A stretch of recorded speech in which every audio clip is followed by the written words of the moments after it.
Welcome to the Big Bass Podcast, the fishing show where size matters. My name is Ken Duke. And I'm Terry Battisti. Our producer and engineer is Nathan Benson. Before we kick off this episode of the Big Bass Podcast, we need a favor.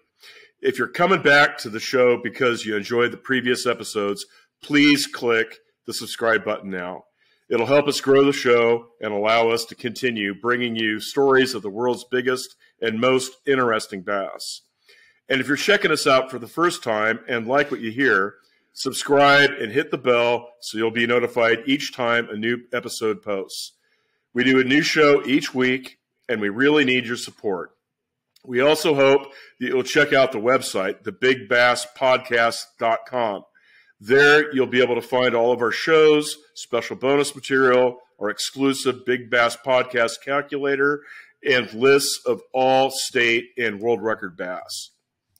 A big thank you to our friends at Bass Talk Live, Stray Casts, Big Bass Dreams, the Bass University, the Baitman TV, and Ike Live.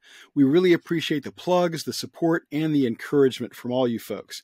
Also, thank you to Andrew Hayes at Tackle Talk, Bass Fishing Podcast. Andrew was kind enough to take time during his terrific show on bass and bass gear to give us a plug, and we really appreciate that. He also said we talk kind of slow. Unfortunately, Andrew, this is as fast as our brains will work. Hey, I hope our paths will cross soon, maybe at Red Crest, the Bassmaster Classic, or ICAST. We look forward to meeting you.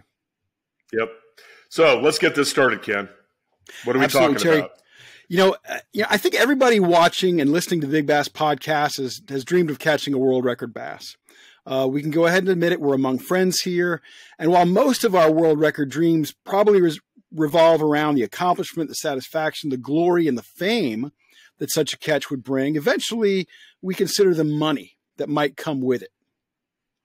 Yeah, forever people have thrown around a number, and that number is a seven-figure number, $1 million. I remember, when Zimmerly caught the fish back in '73. The person that catches the world record fish is going to be an instant millionaire. And of course, it never happened up until 2009 when Carita caught it. But we'll get into that later. But I mean, $1 million, Ken, do you think somebody is going to be, written a check out for $1 million or, 10 checks for $100,000? I mean, is that too high these days? Is it too low? Terry, here at the Big Bass Podcast, here at the Big Bass Podcast, Terry, we have all the answers, all of them. And there's no exception here. I guarantee you're 100% correct with this answer. If you're asking, is it worth $1 million? The answer is, it depends. It depends. Oh yeah, absolutely. And everything that plays into it is a factor in how much the person is going to get paid, if they get paid anything.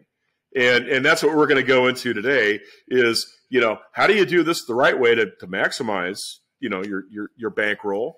But I honestly think that the world record today is worth way less than it was in the 70s or the 80s or even the early 2000s. Way less. I don't know if I agree with you maybe in the 70s, but I think it's certainly worth a lot less than it was 20 years ago. Let's talk about all those factors that are going to go a long way toward determining what this fish is worth. First of all, the thing we want to learn or we want to realize actually is that when it comes to the bass species, they are not created equal. No. There's the largemouth, the smallmouth, the spot, and those are the big three. And forget about the other species. Nobody cares about a Guadalupe bass. Nobody cares.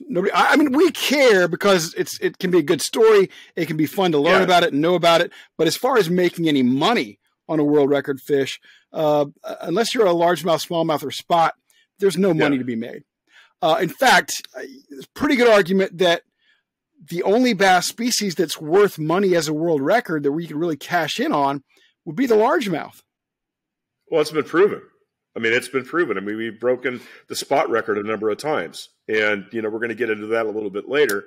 But, I mean, it's been broken, I don't know, a dozen or more times since it was first 75 broken at Lake times Paris. in the last 2 years. Yeah, it's 75. It's like crazy. Well, I'm making that up. But since the 80s, when the Giants started showing up at Lake Paris, that record has been broken multiple times. And I don't think anybody's ever really made back the money it cost them to file the world record application. So No. yeah, that's No, not a way to make a lot of money. And when you talk about records, we're talking about two organizations primarily. We're talking about the International Game Fish Association, or IGFA, and we're talking about the Freshwater Fishing Hall of Fame and Museum. And they both keep a multitude of different record types, Terry. We got line class records. We got records for kids, juniors. We got women's records. We got catch and release records that go by length. We got fly fishing records, and none of them are worth a dime in the marketplace. None of those are worth anything, folks. The only record that's worth anything is going to be that all tackle world record. That is the only category that matters. Yeah, whether it's caught on 2-pound test or 20-pound test or 80-pound braid, it doesn't matter. It's the one that's going to eclipse Carita's fish now, right? Yeah, and we're going to talk about that in a little more detail. But yeah, there's when you look at the two record-keeping organizations, IGFA and the Freshwater Fishing Hall of Fame, in the largemouth bass category, IGFA has a tie. George Perry at 22 pounds 4 ounces from 1932 in Georgia, and Manabu Carita at 22 pounds, a shade under 5 ounces. And the reason that Carita's 22.5 is considered a tie with Perry's 22.4 is because IGFA requires you to break that world record by more than 2 ounces for a fish weighing less than 25 pounds.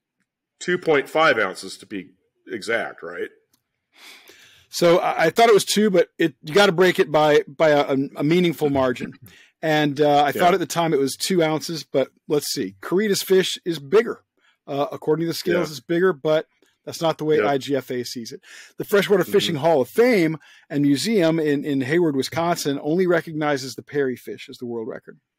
We're not even going to talk about smallmouth, spots, that stuff, because that's not where you're going to be able to cash in. There might be a few little endorsements and things like that, but we're not talking about anything key.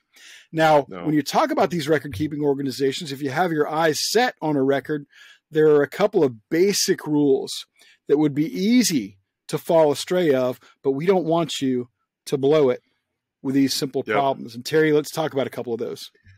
Yeah, so like with IGFA, for example, you can't let anybody touch the rod or reel. Whatever you're holding and fighting that fish with, that is yours. Keep everybody away from it.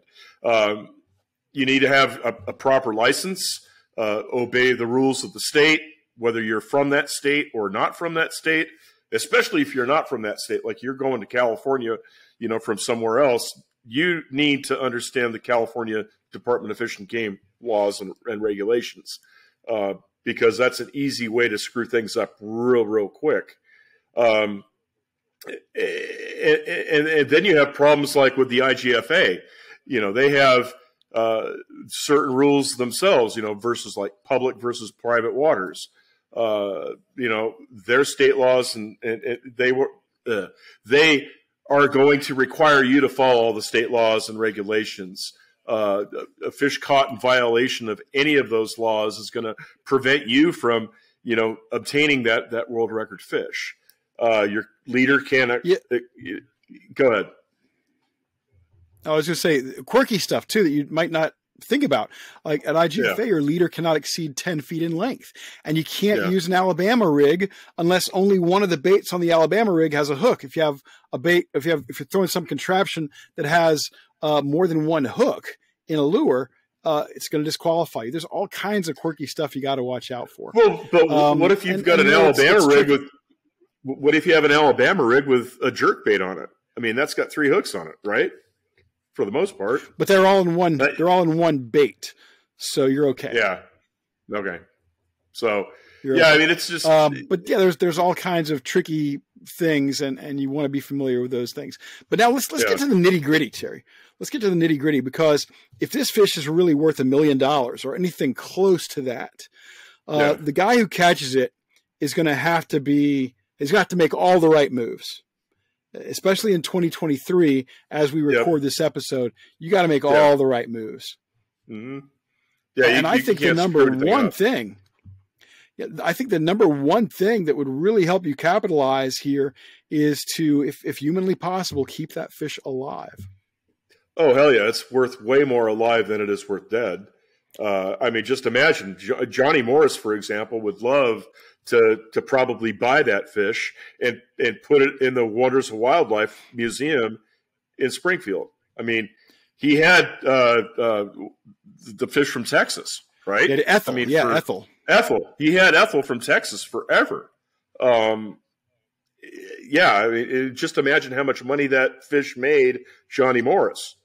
So keep it alive, folks. Yeah, and if you don't get a good offer from somebody like Johnny Morris at Bass Pro Shops and Cabela's, maybe BASS wants the fish, maybe Major League Fishing wants the fish, maybe a private hatchery wants the fish. Because imagine the opportunity to sell the progeny of the world record largemouth bass. That would be big bucks there. You could also potentially go on tour with a fish, or even send the fish on tour. So keep that fish alive. Another way you can make money, Terry, is, and Manabu Kurita tried to do this, and I think maybe Dave Zimmerly tried to do this too, and that is sell limited edition replicas of the bass. Yeah, Zimmerly, I think Brown told me, Jim Brown from San Diego Parks told me that there were 14 replicas made of the Zimmerly fish. And Zimmerly got a cut of every single one of those replicas that was ever made. And I don't know, they were probably $400 or $500, per. And I mean, heck, I'd like to have one of those. Absolutely. I would too. Sign me up for that. 14. That makes them extra valuable, extra special. One of the things that I think probably things are going to happen awfully fast when you hook into that world record and catch that fish. Whoever catches that fish is going to be in a whirlwind of activity at that point. And one of the mistakes they're likely to make is they're probably going to be answering too many questions from too many people asking them and telling their story perhaps too quickly to too many different outlets. And one of the things you got to do, I think, Terry, is you've got to control your story, because ultimately, other than the fish itself, your story is the most valuable asset you have here. Well, yeah, because everybody's going to want to know how you caught the world record fish. What did you catch it on? What rod was it caught on? What line was it caught on? What bait was it caught on? I mean, every single attribute of the way that you caught that fish is possibly a way to make money. And, if you're not a shrewd businessman, you could screw yourself out of, being a hero. Or tens zero. or even hundreds of thousands of dollars. I guarantee you, anytime you've ever seen a story in an outdoor magazine about a world record deer or a world record fish of some kind, 99 times out of 100, that publication paid for the rights to that story. And they paid for it for a couple of reasons. One, they want the absolute cooperation of the angler. But two, they want an exclusive. They don't want to have to share that story with anybody else. And that's where you're going to make a chunk of money. I can tell you that when Manabu Kurita caught his world record in Japan in 2009, the photos that Bassmaster magazine ran in Bassmaster and Bass Times, they paid for those photos. Manabu Kurita made money on that deal. Or Dottie, for example. I mean, Mike Long caught it. Dottie was in Bassmaster how many different times? At least three. Multiple right? times. At least 3 different times, yeah. Yeah. And, go ahead. There's I think probably the greatest lawyer in American history of the 20th century was a guy named Edward Bennett Williams. He represented all the big cases back in the 50s, 60s, 70s, 80s. And he was a criminal defense lawyer much of the time. And he had a great line that really applies to whoever catches this world record. He said, "Nothing is often the best thing to do and always a brilliant thing to say." Yeah. And that applies to catching a world record, because control your message and you're the one in power. You're the one who's in the driver's seat on that deal. And if you want to maximize the value, don't give anything away. But let me throw this out there. If you say nothing, are people then going to think conspiracy theory? Or are they going to think you're lying? Are they going to think that you're not being truthful? There's a fine line, I think, that you have to walk going down that way. I mean, if you just slam the truck door and say, "I'm not talking to anybody," what happens at that point? I think the savvy guy is not going to say anything to anybody until he gets paid. And I'm not trying to be, well, I am trying to be mercenary about it, but people are going to say all kinds of horrible things about you, no matter what you do. It doesn't matter. You could be the Pope. You could be anybody, the most responsible, reliable person on the planet by all accounts. And you're still going to be called a liar and a cheat and a dirty, rotten scoundrel because you caught a giant fish and the people saying the bad things about you didn't catch the fish. So no matter what you do, you are going to be pilloried. That's what's going to happen. Get ready for it, but don't give stuff away.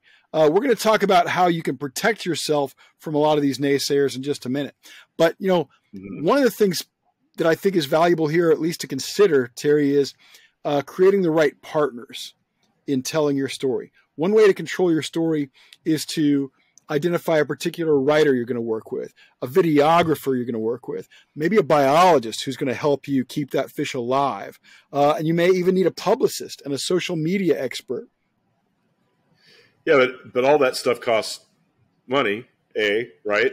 I mean, they'll all do it on a contingency basis. They'll all do it on a contingency. Yeah, for sure. I mean, for example, Dave Zimmerly, he sold his rights to pictures of the fish and certain parts of the story of the fish, I believe, to a writer from Western Outdoor News called Chuck Garrison.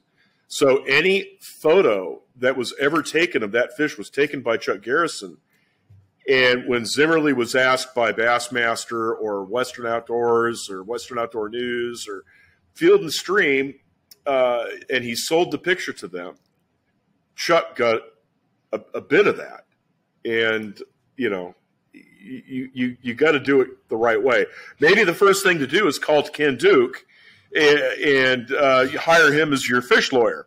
I mean, well, call me before you catch the fish. I'd like to take a shot at it. But I think I'm not saying that Zimmerly had a good deal with Chuck Garrison. I don't know exactly what their deal was, but I will say that if you're only working with one photographer on this fish, at least you're in control of the photographs, and at least you're in control of the cost of those photographs. You're in control of who's getting what percentage on those photographs. So that's really, I think, very important. Let's change gears. This is where some of the truly biggest money is going to come in, Terry, and that is with fishing with what I like to call the right stuff. Obviously, first you have to catch the fish, but then you start getting into the gear, and that's where some real money is going to be made. Yeah, I mean, you have to catch it on you have to catch it in the right place, okay? B, you have to catch it on the right rods, reels, line, the whole 9 yards. Unfortunately, most of the time, people aren't thinking that they're going to get the world record. They're thinking that they're just fishing for a big fish. And, I mean, a fish like that, it's come, twice in the last 90 years? So how do you prepare for that? Well, we don't know how many people might have actually hooked into a potential world record fish and lost it, but I think there's a few things. A lot of people might think, "Oh, I want to catch the fish on a bait that my buddy makes in his garage, because then I'll send him skyrocketing to massive profits." Well, no, you're probably not, because as soon as people catch wind of what the bait looked like or what the bait they're did, going to knock it off. Then they're going to knock it off. And I assure you that the big companies out there that are already in production are going to beat you to the marketplace. And they're going to make that bait cheaper. They're going to distribute it better. And they're going to advertise it more heavily. So it's really tough to do that. So if it is a bait of your own design, then I think the angler's best bet to cash in is to sell that bait to a major manufacturer so they can get it out there quickly and with a lot of marketing dollars behind it. Yeah, I used to say to people, I was going to say, and get yourself a lawyer, because you're not going to go in as John Q. Fisherman or fisherwoman into a meeting with a bunch of bean counters and a major tackle corporation's lawyer and sign a good deal. You're not going to do it. You're going to need somebody, Ken Duke, to go in there with you that understands that understands this business, this industry, so you get your fair shake at whatever you can do. I mean, I've heard of people selling a lure design to a major tackle company and getting 3 to 15 cents a bait. And yeah, if they sell 50 million lures, you might make something off of it, but you're not going to get rich off of it. Yeah, you need to. Here's a great example from George Perry in 1932. His world record, Terry. He with creek chub. I don't know if he got money from later advertisements. I expect that he did, but initially his compensation for catching a world record and having them use it in some of their news efforts and so forth was he got 6 creek chub baits, and they complained about that, saying that he was basically robbing them blind. Yeah, right. Yeah, I have the correspondence, which we'll show that correspondence off when we do the Perry story. But it applies not just to the lures, but also to the line, the rods, the reels. Honestly, generally speaking, you'd probably be doing yourself a favor to catch a world record with the number one manufacturers in each of those categories, because they're going to be able to bankroll a big marketing effort, and they're going to be able to afford to pay the angler a lot of money to get it going. So with reels, that's pretty easy. It's Daiwa or it's Shimano. Or Abu Garcia, or there's a lot of companies, or Arc, or Cast King. There's a lot of companies, but as far as the big guys go, as far as Luz, as far as the bigger companies go, there's Pure Fishing, there's Shimano, Daiwa, Luz. Those are some of the giants, right? With the bigger. But budgets. when it comes to rods, I mean, you've got those same that same group of tackle companies. But what about the smaller companies like Dobbins Rods? Kistler, some great smaller companies out there. I mean, I would not consider them small companies. Cashin. I would, Cashin. They're not small companies, but they're not Abu Garcias. They're not Pure Fishing. They're not Strike King. Blah blah blah, or Fenwick or what have you. Just dated myself with Fenwick, but which is a Pure Fishing product. But if your primary goal is to cash in, just go for the bigger manufacturers with the deeper pockets.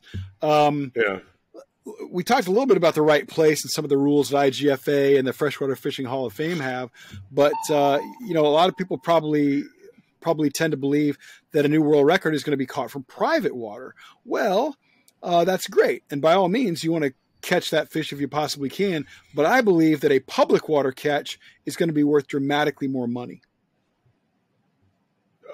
Hell yeah, because you can go to that public water and say, hey, you could work a deal out with them.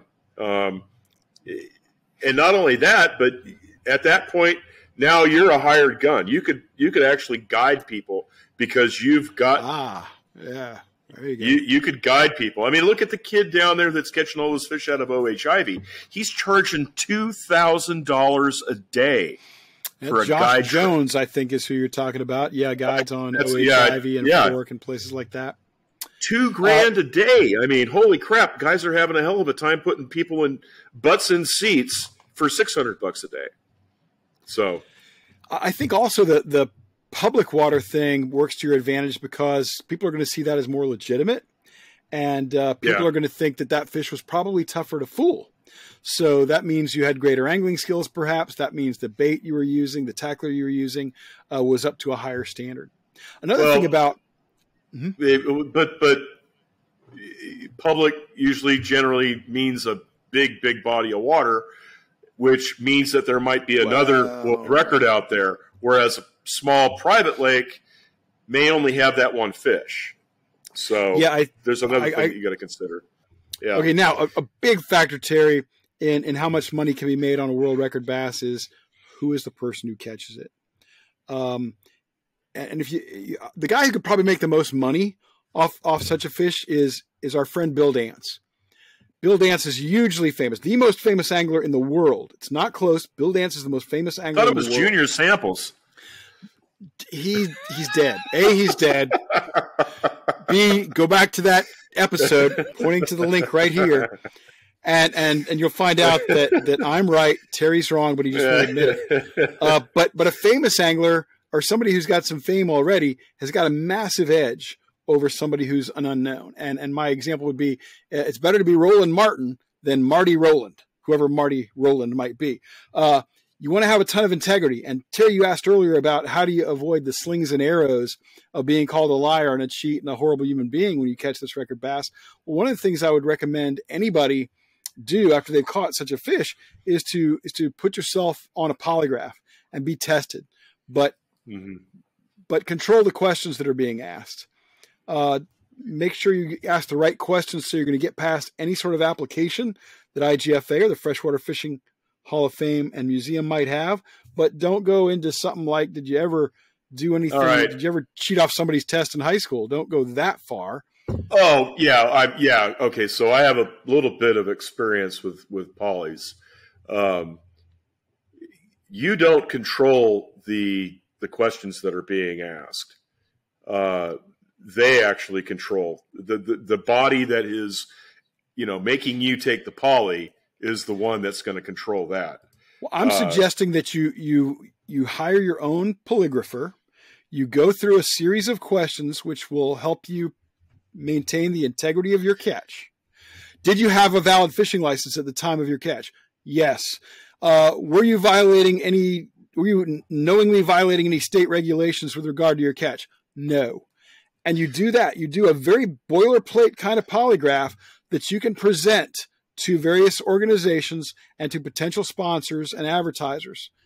Totally disagree with that. Charles Manson could pass a polygraph that was designed like that. Yeah, but he doesn't fish that much. Yeah, but that's not the point. You have to have someone else come up with the questions, in order for it to be wait until they demand such a thing. Meanwhile, do your own first. If they demand it's like, okay, I'm going to have them say, did you get up at 5 o'clock in the morning? Yes, I did. Did you go fishing That's okay. today? Yes, I did. That's fine. Ask a few control questions. Is your name Adolf Hitler? Yes. You ask a few control questions just to show that things on the up and up on some level. Yeah, but I mean, really important. Yeah, but the thing is that you could. I passed the polygraph test, but it had nothing to do with fishing. Okay. No, it has everything to do with fishing. Everything to do with fishing. You're asking them, did you violate any state rules? Did you have a license? Did the fish legitimately weigh 22 pounds, 9 ounces? All of these things are going to be in that polygraph that you set up. All of them. If you play your cards right, you may not need another polygraph. The only other polygraph you should have to pass would be one that IGFA would establish for you. I'll tell you more about that in a little bit. Okay. I think, I'll go to that now real quick. When Manabu Kurita caught a 22.5 from Lake Biwa in 2009, according to IGFA rules, he tied George Perry's world record. According to everybody else in the world, he beat it by almost exactly an ounce. Kurita, through the JGFA, the Japan Game Fish Association, did a polygraph exam. Now, I don't know exactly who came up with those questions, but I assure you that IGFA did not. They liked the polygraph. They said he had the tightest and best record application they had ever seen.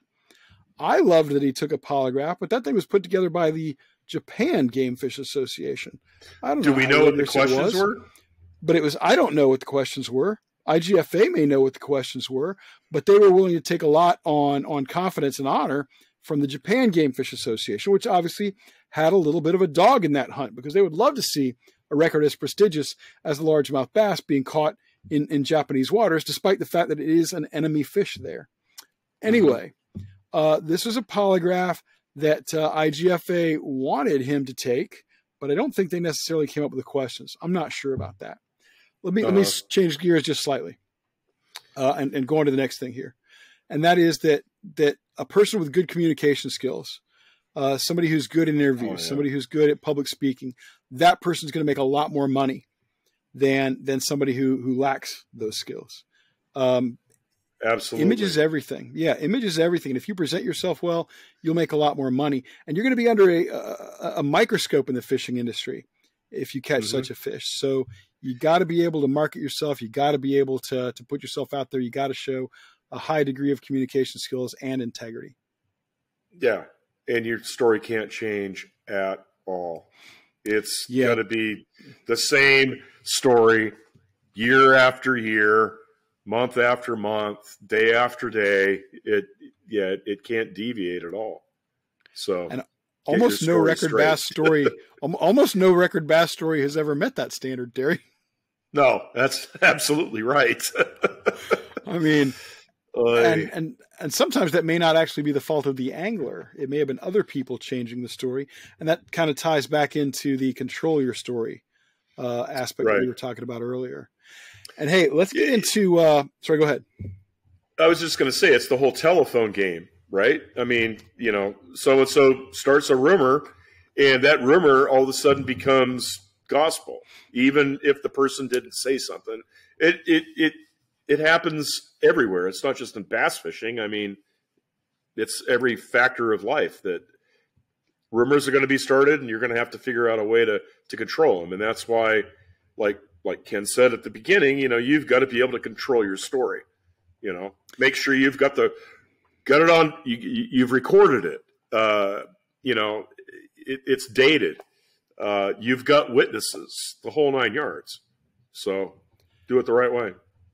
Do it the right way. Stay consistent. Let's talk a little bit now about, early on in the show, we talked about the fact that neither of us believes the world record is worth as much today in 2023 as it was decades ago. And one of the big reasons for that, I think, Terry, is the lack of meaningful bounties on the fish.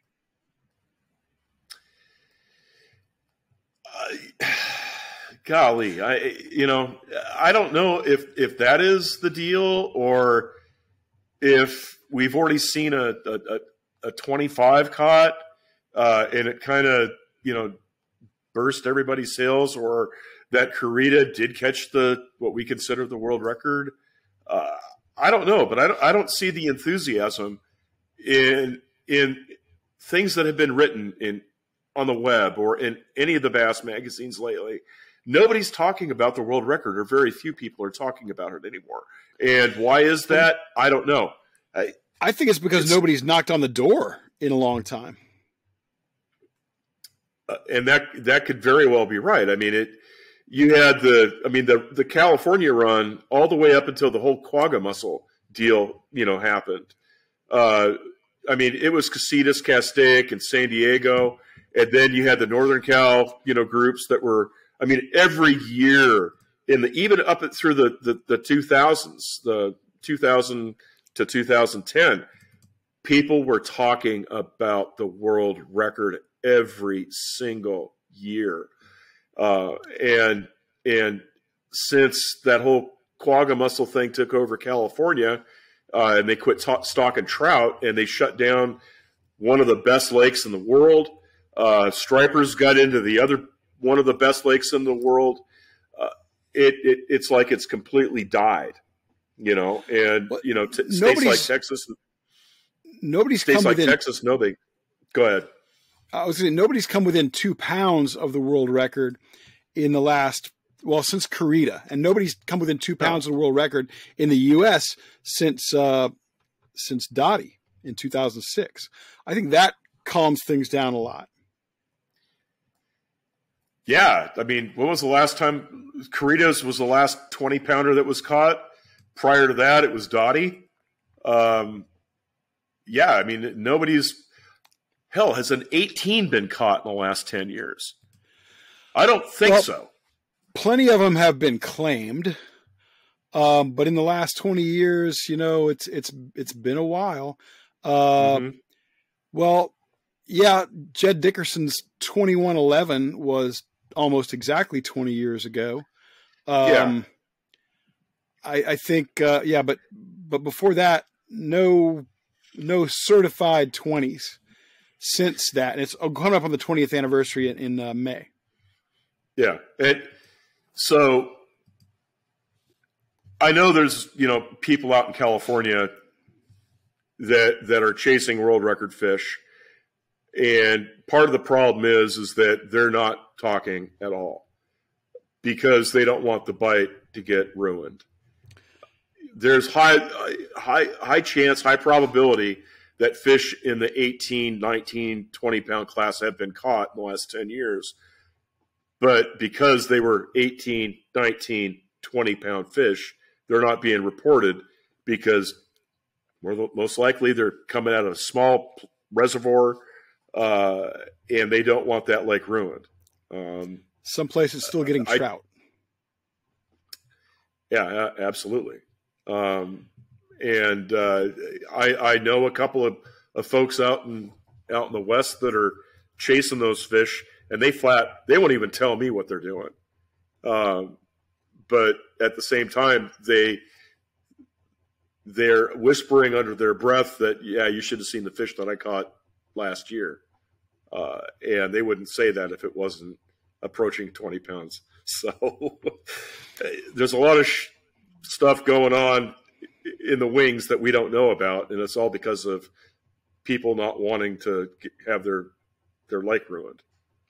Well, I will believe that California is going to break the world record when California breaks the world record, and not a moment before that. Yeah. I'm waiting. We're all waiting. I don't think it's ever going to be Florida. I mean, hell, Florida any day now. I haven't gotten out in the water lately, but as soon as I do, it's going to fall. Let's talk bounties for a minute, because bounties to me are one of the most interesting things about the world record chase.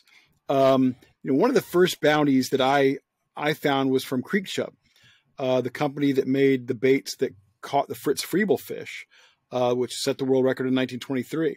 Allegedly, the bait that George Perry used to catch the world record from 1932.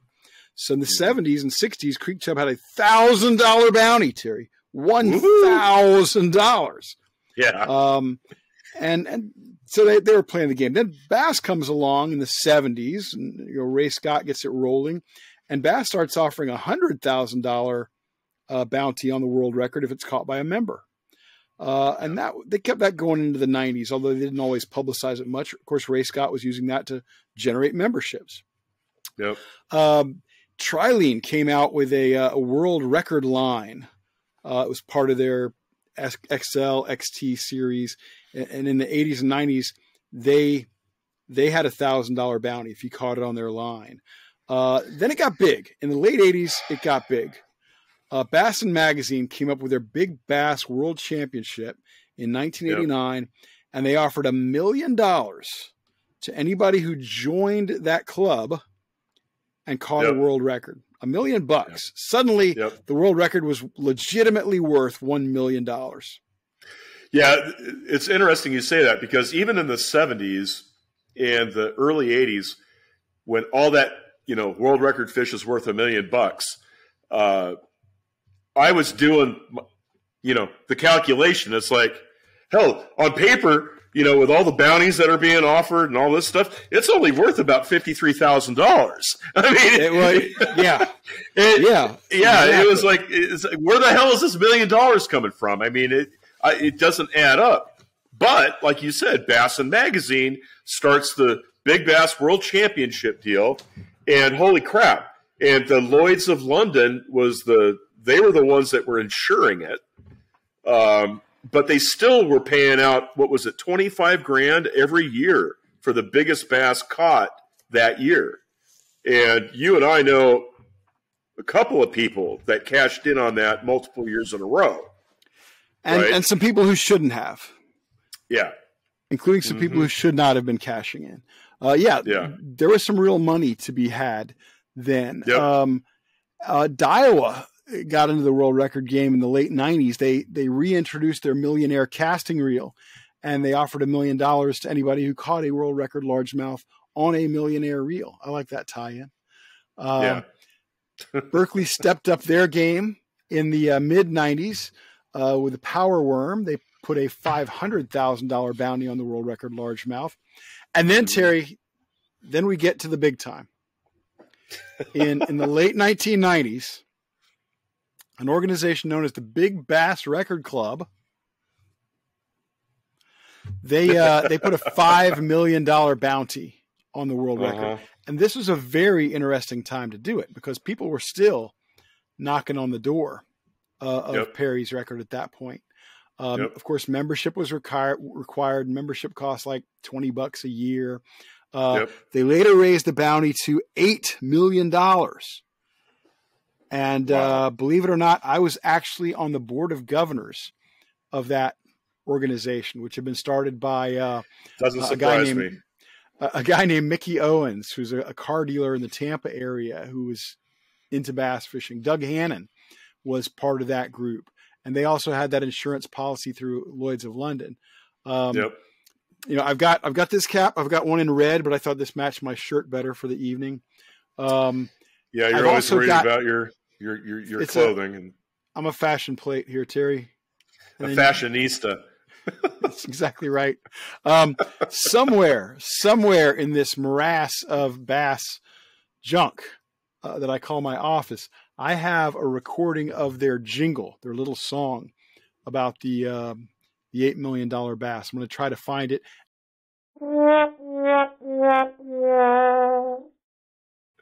Anyway, unfortunately, the Big Bass Record Club folded in the mid-2000s. Their problem was they could not sell enough annual memberships to continue to pay for that insurance policy.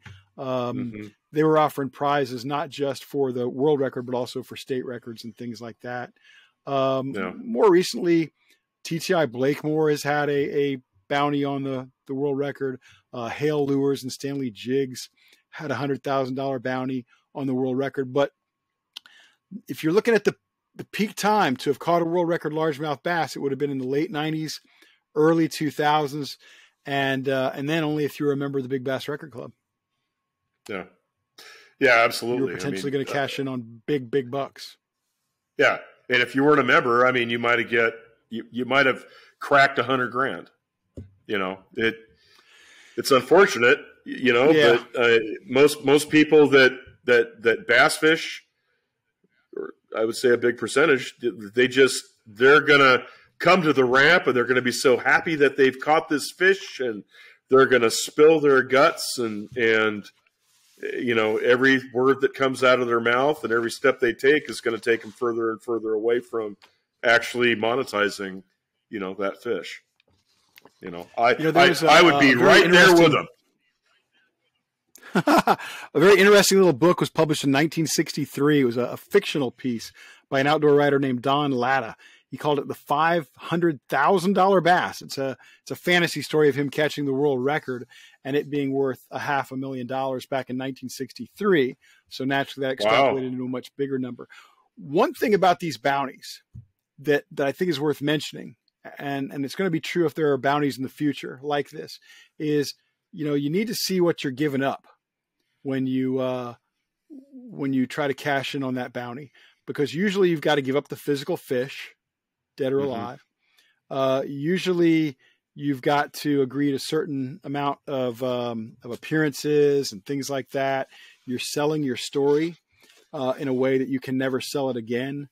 So you're giving up a lot. Whatever you're cashing in on with that bounty, quite often they're going to try to control you to a degree so you can make no other money on it, so they can completely control that story.